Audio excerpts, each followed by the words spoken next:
Okay guys, क्या Brock Lesnar को WWE अपनी कंपनी से हटाने वाली है?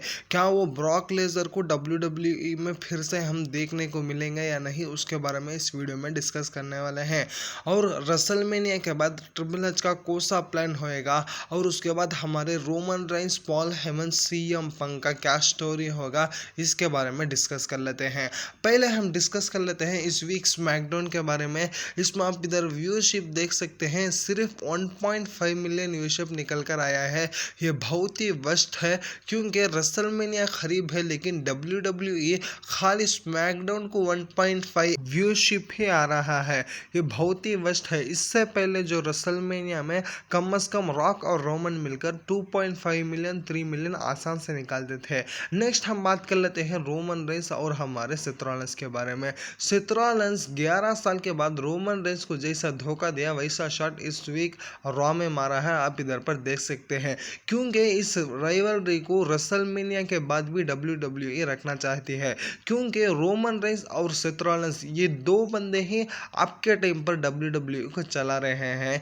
2-3 बार इनके बीच में रसलमेनिया मेन इवेंट में आगे मैच हो सकता है। नेक्स्ट हम डिस्कस कर लेते हैं कि हमारे रैंडी ऑर्टन के बारे में। रैंडी ऑर्टन ने केविन ओवेंस के बारे में ये कहा है कि वो बेहतरीन डिसीजन लिया है, क्योंकि बहुत सारे रेसलर इंजर्ड हो जाते हैं, वो अपने फैमिली को टाइम दे नहीं पाते हैं, क्योंकि एक रेसलर का इंजर्ड होना और रिकवर होना वो बहुत ही मुश्किल है।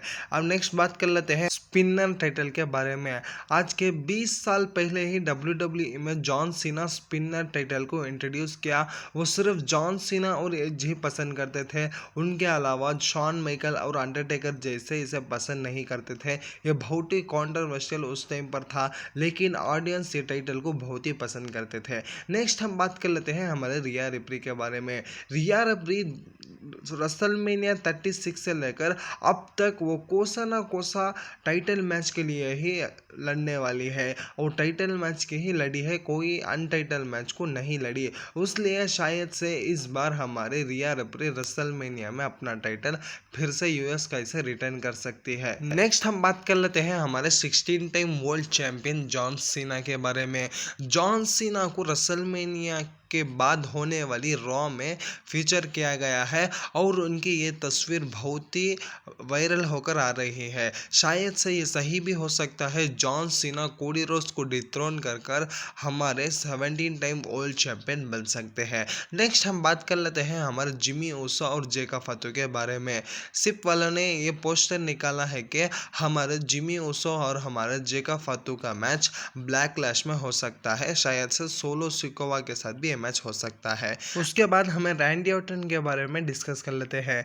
रैंडी ऑर्टन ने इस बात को कहा है कि वो रेसलिंग करियर से अब उनका 10 साल कॉन्ट्रैक्ट के बाद फिर से वो 5 साल WWE के साथ साइन करने वाले हैं। रैंडी ऑर्टन असल में एक लेजेंड है यार। अब जैसे जॉन सीना के साथ वो 2002 में कंपनी के अंदर एंट्री करें, लेकिन जॉन सीना हॉलीवुड को जा चुके हैं, लेकिन रैंडी ऑर्टन अब तक WWE में है। शायद से उनका इस कॉन्ट्रैक्ट 2030 पर 1 या 30 पर 2 में ख़त्म होने वाला है, लेकिन वो फिर से WWE को साइन करने वाले हैं। रैंडी ऑर्टन बहुत ही बड़े लेजेंड हैं। नेक्स्ट हम बात कर लेते हैं हमारे ट्रिपल एच ने विंस मैकमैन के बारे में क्या कहा। ट्रिपल एच ने ये बात कहा है कि मैं विंस मैकमैन के जैसा कर नहीं सकता, लेकिन मैं न्यू टैलेंट को WWE में आगे बढ़ाना चाहता हूँ। उनका मैच देख सकते हैं रेसलमेनिया 41 में कितना बेकार बुक किया है। नेक्स्ट हमारे ट्रिपल एच CM पंक के बारे में बात करते हैं। CM पंक के बारे में ये कहते हैं कि CM पंक को मैंने ही कॉल किया था और इस बात को कहा कि जो भी WWE में इससे पहला उसको भूल जाओ, लेकिन अब से हम न्यू कॉन्ट्रैक्ट शुरू करेंगे, वैसा ट्रिपल एच ने हमारे CM पंक के साथ कहा। नेक्स्ट अपडेट जुड़ी हुई है हमारे ब्रॉक लेसनर के।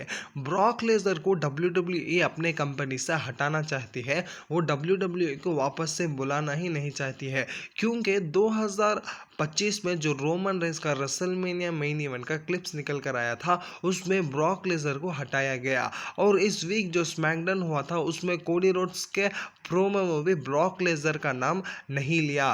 वो ब्रॉक लेसनर को WWE कंपनी से हटाना चाहते हैं और उनके रिकॉर्डों को कलाना चाहते हैं। शायद से वो नहीं होगा, क्योंकि ब्रॉक लेसनर ऐसा बंदा है, वही अंडरटेकर के स्ट्रीट को एंड किया और उसका नाम WWE से हटाना बहुत ही मुश्किल है। नेक्स्ट हम बात कर लेते हैं केल्सी ग्रीन के बारे में।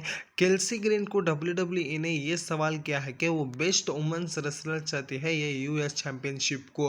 वो वैसा ही अपने को प्रूव कर बताया। WWE को NXT में और बाहर का जो भी टूर गया उसमें सबको उनको प्रूव करना था। वैसे हमारे वो रेसलर केल्सी ग्रीन ने अपने आप को बहुत ही अच्छी तरह से WWE के सामने उनका प्रूफ करा, लेकिन उनको रेसलमेनिया में मैच नहीं मिल रहा है।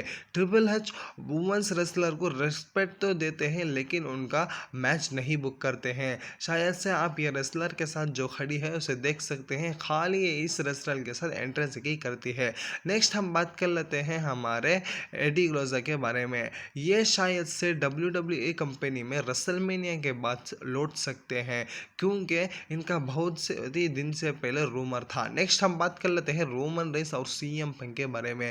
रोमन रेंस और CM पंक के बीच में जो भी पॉल हेमन के बीच में जो भी था वह सारा का सारा कट चुका है। अब रोमन रेंस हमारे पॉल हेमन को नफरत करना शुरू किए और पॉल हेमन को उसके बाद वो भरोसा करने नहीं वाले। और CM पंक और पॉल हेमन का जो दोस्ती है वो WWE शायद से बढ़ा सकती है या रेसलमेनिया में खड़ा सकती है। सेथ रॉलिंस ने जो रोमन रेंस को ये बात कहा, इसके बाद मैं ही WWE के चलाने वाला हूँ, शायद से वो हो सकता है, क्योंकि रोमन रेंस ऑलरेडी प्रूफ कर दिया। अब सेथ रॉलिंस भी अपने आप को प्रूफ करना चाहते हैं। और हमारे इयो स्काई इस वीक अपनी चैंपियनशिप को रेसलमेनिया में लूज करने वाली है और उनका लास्ट सेगमेंट हमारे राह में दिखाया गया। नेक्स्ट रेसलमेनिया का न्यू ऑफिशियल पोस्टर निकल कर आया है, बहुत ही कूल लग रहा है। आप इधर पर वो पोस्टर देख सकते हैं, इसमें रोमन रेंस और कोडी रोड्स फ्रंट में और उनके पीछे सारे रेसलर्स खड़े हुए हैं, इंक्लूडिंग जॉन सीना। और हमारे ट्रिपल एच ने मेक्सिको में अपकमिंग इवेंट को कंफर्म कर दिया है उनकी तरफ से। उसके बाद WWE जो अपकमिंग इवेंट है उनका नाम देख सकते हैं, मेक्सिको में करने वाली है और साउथ अमेरिका में करने वाली है और पेर्थ में करने वाली है। और इसके बाद जो वीडियो आने वाला है उसमें रेसलमेनिया मैच के विनर्स 100% कंफर्म और उसके बारे में भी, और हमारे OTC रोमन रेंस का रेसलमेनिया के बाद क्लैप प्लान होगा, क्या पॉल हेमन उनके साथ फिर से जुड़ेंगे या नहीं, उसके बारे में बहुत ही इंटरेस्टिंग अपकमिंग वीडियो आई है। चैनल को लाइक करें, सब्सक्राइब करें।